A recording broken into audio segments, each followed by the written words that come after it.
Welcome to the Madison Miller Podcast series where I go over each and every 2024 NCAA men's college basketball conference tournament. This will be the 29th of 32 shows. As this show will be going over the SWAC tournament, which will be held at Bartow Arena in Birmingham, Alabama. It's a short tournament. Quarterfinals will be on the 13th and the 14th. Semifinals will be on the 15th, and the championship will be on the 16th. We'll go over the seedings, then we'll do the bracket and the miscellaneous. All right, so the number one seed in this tournament, with an overall record of 17-14, 14-4 in conference play, the Grambling State Tigers. The number 2 seed, 14-17 overall, 13-5 in conference play, the Alcorn State Braves. Your 3 seed, 14-15 overall, 12-6 in conference play, the Texas Southern Tigers. Your 4 seed, 18-13 overall, 12-6 in conference play, the Southern Jaguars. Your 5 seed, 16-15 overall, 11-7 in conference play, the Bethune-Cookman Wildcats. Your 6th seed, 15-16 overall, 11-7 in conference play, the Jackson State Tigers. Your 7th seed, 10-21 overall, 9-9 in conference play, Alabama A&M Bulldogs. Your 8th seed, 13-18 overall, 8-10 in conference play, the Alabama State Hornets. Did not qualify. Arkansas Pine Bluff 13-18 overall, 8-10 in conference play. They are the Golden Lions. The Prairie View Panthers, 10-21 overall, 5-13 in conference play. The Florida Rattlers, 6-23 overall, 4-14 in conference play. And the Mississippi Valley State Delta Devils, 1-30 overall, 1-17 in conference play. So without further ado, here we go. First of 4 quarterfinal games, 7-seed Alabama A&M, 2-seed Alcorn State. Alcorn State has a good player in Jeremiah Kendall. Bama A&M really doesn't have that much talent. They lost their best player, Dalen Smith, due to injury, which isn't good. My line here is Alcorn State 8.2, so 147 and 11-20, so I'm going to have them advance.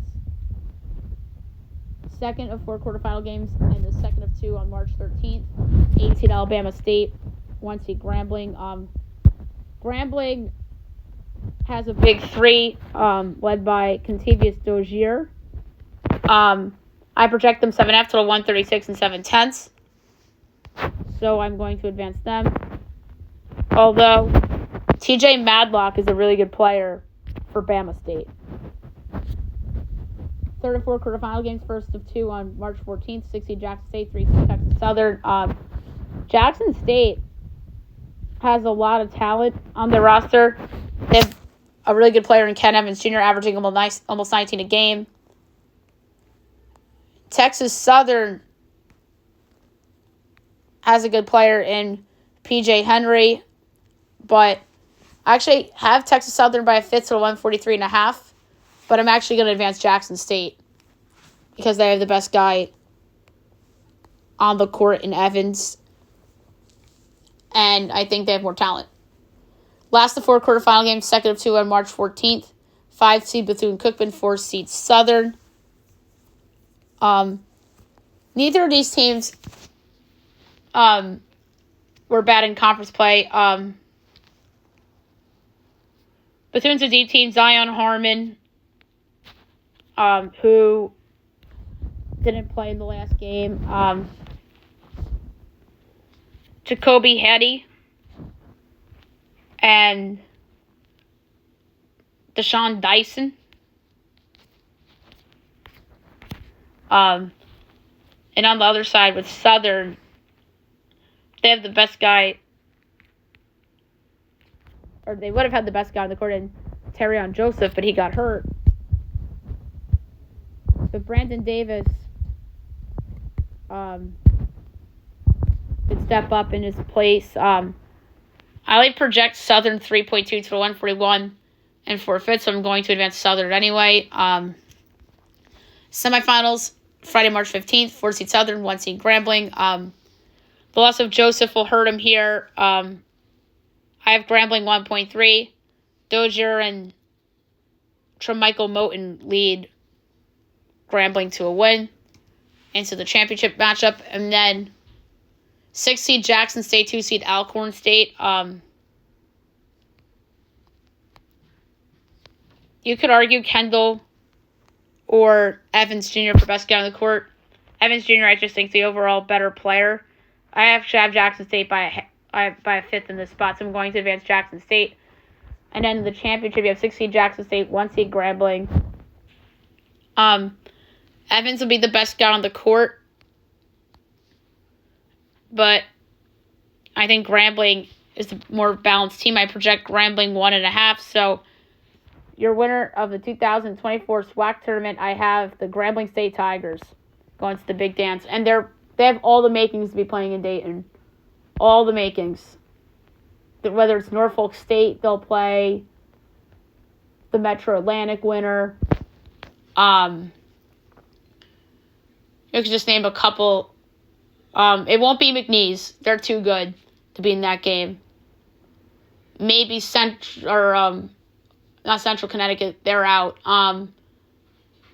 Wagner or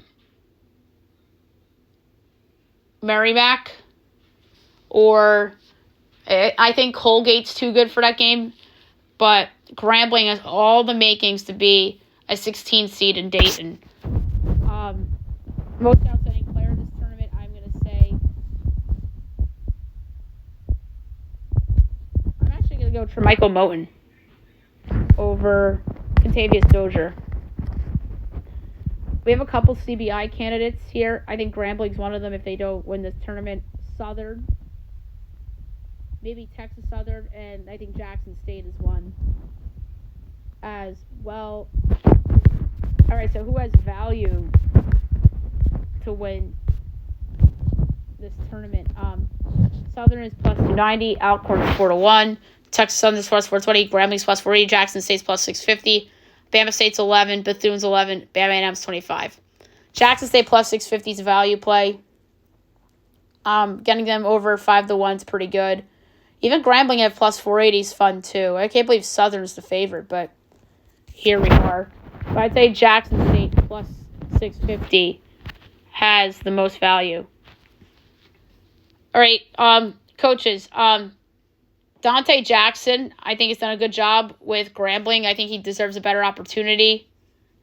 And the other one is Kevin Johnson, who might be one and done there, may jump to a better school. Mo Williams has done really good in year 2, I feel like, especially in conference play. Reggie Theus has done a good job at Bethune-Cookman. Landon Bussey at Alcorn, I think, has done a nice job. And Johnny Jones at Texas Southern have all done good jobs. Wouldn't it be surprising, really, if any of those guys leave for better opportunities? Hot seat. Byron Smith at Prairie View is an obvious one for me as hot seat. Another one is Robert McCollum at Florida A&M. George Ivory might be 2 and done at Miss Valley State. Solomon Bozeman, I think, stays around at Pine Bluff. Otis Hugley Jr., I think, sticks around at Bama A&M. But to me, the hottest seat is probably Florida A&M's Robert McCollum. So he's the coach on the hottest seat in that league. All right, so there you have it for the SWAC. Next up is going to be the WAC.